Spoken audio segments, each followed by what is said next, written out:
سن 609 قبل مسیح میں مصر کے 26ویں شاہی خاندان میں سامٹک اول کا بیٹا نکودوم تخت نشین ہوا۔ اس کی ماں کا نام میٹن ویسکر تھا۔ نیکو کا شاہی نام واہم برا یعنی راآ کی خواہش رکھنے والا رکھا گیا۔ نیکو جدید اشوری سلطنت، جدید بابلی سلطنت اور مملکت یہودہ کا اہم تاریخی کردار ہے۔ عہد نامہ قدیم کی کتب میں اسی نیکو کا ذکر ہے۔ نیکو کی مہمات کافی مشہور ہیں۔ ان مہمات میں شامل ایشیائی فتوحات بھی تھیں، جن میں نو بابلی سلطنت کے تجارتی راستے کاٹ ڈالنا بھی شامل تھا۔ تاہم مصری بابل کے غیر متوقع حملے سے شکست کھا گئے اور آخر میں شام سے نکال دیے گئے۔ مورخ ہیروڈوٹس کے مطابق 610 اور 594 قبل مسیح کے درمیان کسی وقت نیکو نے مشہور فونیشینز کی ایک مہم کا آغاز کیا۔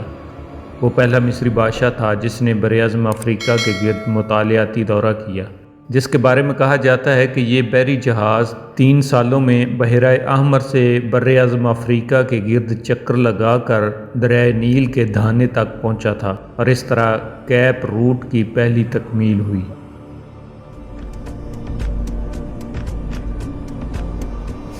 ہیروڈوٹس کہتا ہے کہ جب وہ لیبیا کے جنوبی سرے کے گرد ایک مغربی راستے پر روانہ ہوئے تھے، یعنی افریقہ، تو ان کے دائیں طرف سورج تھا۔ اس سفر کا مقصد نئی تجارتی منڈیوں کی تلاش تھی۔ اسی یونانی مورخ کے مطابق نیکو نے دریائے نیل سے بحیرہ احمر تک ایک نہر کی تعمیر شروع کی، جسے ایک اوریکل نے اسے اس منصوبے کو شروع کرنے پر آمادہ کیا تھا۔ یہ نیکو کینال سویز کینال کا ابتدائی پیش خیمہ تھا۔ اس آبی گزرگاہ کا مقصد بحیرہ روم اور بحر ہند کے درمیان تجارت کو آسان بنانا تھا۔ اس کے بحیرہ احمر کو دریائے نیل کے ساتھ ملا کر بحیرہ اوقیانوس تک پہنچانے کی کوشش میں بے شمار انسانی جانیں اور سرمایہ ضائع ہوا، مگر یہ کامیاب نہ ہو سکی۔ اس طرح کی کوششیں اس سے پہلے سیتی اول اور رامسس دوم نے بھی کی تھی۔ اس منصوبے کی ناکامی نے مصر میں معاشی بدحالی میں اضافہ کیا۔ نیکو نے اس کے بعد نہر پر کام روک دیا اور معیشت کو سہارا دینے کے لیے جنگ کا رخ کیا۔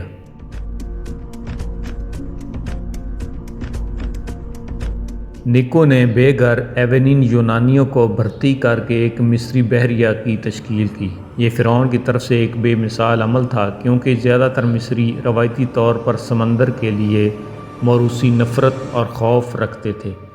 یہ نیوی بحیرہ روم اور بحیرہ احمر دونوں ساحلوں پر کام کرتی تھی۔ اس نے جنگی بحری جہاز بھی بنائے۔ میسوپوٹیمیا میں ایک خطرہ پیدا ہوا، جہاں اشوری سلطنت بابل کے ہاتھوں گر رہی تھی۔ نیکو نے بحیرہ روم اور بحیرہ احمر پر بحری بیڑے بنانے کا حکم دیا، اور ان کے ساتھ اس نے 608 قبل مسیح میں شامی مہم شروع کی تاکہ شکست خوردہ اشوری فوجوں کی مدد کی جا سکے۔ نیکو نے جلد ہی یلغار کرتے ہوئے قادش پر قبضہ کر لیا اور اشوری اتحاد کو ساتھ ملا کر آگے بڑھے۔ انہوں نے دریائے فرات کو عبور کر کے ہران کا محاصرہ کر لیا۔ اگرچہ نیکو تھٹموسس سوم کے بعد فرات کو عبور کرنے والا پہلا فرعون بن گیا، لیکن وہ ہران پر قبضہ کرنے میں ناکام رہا۔ اگلے موسم بہار میں نیکو نے ذاتی طور پر اشوریوں کی مدد کے لیے ایک بڑی فوج کی قیادت کی، ایک بڑی فوج کی سربراہی میں، جس میں کرائے کے سپاہیوں کی بھی بڑی تعداد شامل تھی۔ نیکو نے شام پہنچنے کے لیے مارس کا ساحلی راستہ اختیار کیا۔ اس کی مدد کو اس کے بحیرہ روم کے بحری بیڑے ساحل کے ساتھ ساتھ رواں دواں تھے۔ وہ فلسطیہ اور شیرون کے نشیبیل راستوں سے گزرے۔ بک آف کنگز 2 کے مطابق میگدو میں اس نے یہودی بادشاہ یوسیہ سے مقابلہ کیا اور یہودی بادشاہ کو مار ڈالا۔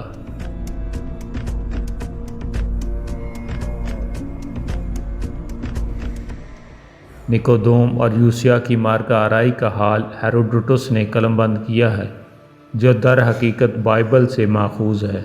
عہد نامہ جدید کی کتاب کنگز 2 یوسیہ اور نیکو کا قصہ یوں بیان کرتا ہے: یوسیہ کے زمانے میں مصر کا بادشاہ فرعون نکو اشور کے بادشاہ کے خلاف لڑنے کے لیے فرات ندی کے پاس گیا۔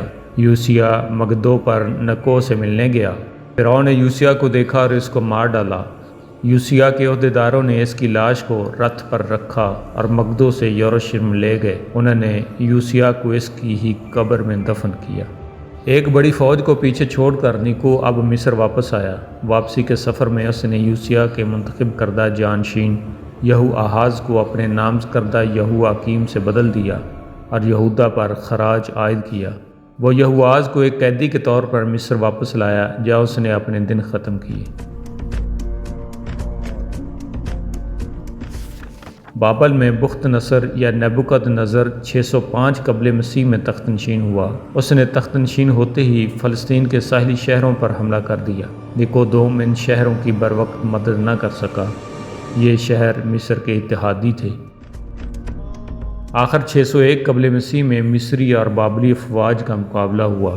دونوں اطراف کے بھاری نقصان کے بعد مصری کامیاب رہے، جس کی وجہ سے یرمیاہ نبی کی انتباہ کے باوجود یروشلم کے حاکم نے بخت نصر کو خراج دینا بند کر دیا، جس کی وجہ سے یروشلم پر تباہی آئی اور نکودوم مداخلت نہ کر سکا۔ اس طرح نیکو کا مشرق وسطیٰ میں مصری سلطنت کو بحال کرنے کا خواب تباہ ہو گیا، جیسا کہ نئی بادشاہت کے تحت ہوا تھا۔ جب نبوکد نظر نے فرات سے مصر کے نالے تک مصری علاقہ نیچے یہودیہ تک فتح کیا۔ اگرچہ نبوکد نظر نے اپنی نئی فتوحات میں کئی سال مسلسل مہمات میں گزارے، لیکن نیکو اپنے کھوئے ہوئے علاقوں کا کوئی خاص حصہ واپس حاصل کرنے میں ناکام رہا۔ مثال کے طور پر جب اشکالون نے بغاوت کی، مصریوں نے بار بار التجا کرنے کے باوجود کوئی مدد نہیں بھیجی اور وہ بمشکل 601 قبل مسیح میں اپنی مشرقی سرحد پر بابلیوں کے حملے کو پسپا کرنے میں کامیاب ہوئے۔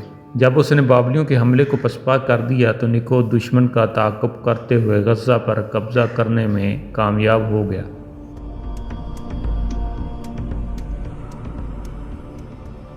نیکو نے اپنی بقیہ سالوں میں اپنی توجہ نئے اتحادیوں کے ساتھ تعلقات استوار کرنے کی طرف مبذول کر لی، جن میں کیریبینز اور یونانی شامل تھے۔ 594 قبل مسیح میں نکودوم کا انتقال ہوا، جس کے بعد اس کا بیٹا سامٹک دوم 594 سے 588 قبل مسیح تخت نشین ہوا۔ اس نے جنگ کے بجائے امن کو اپنی پالیسی کے طور پر اپنایا۔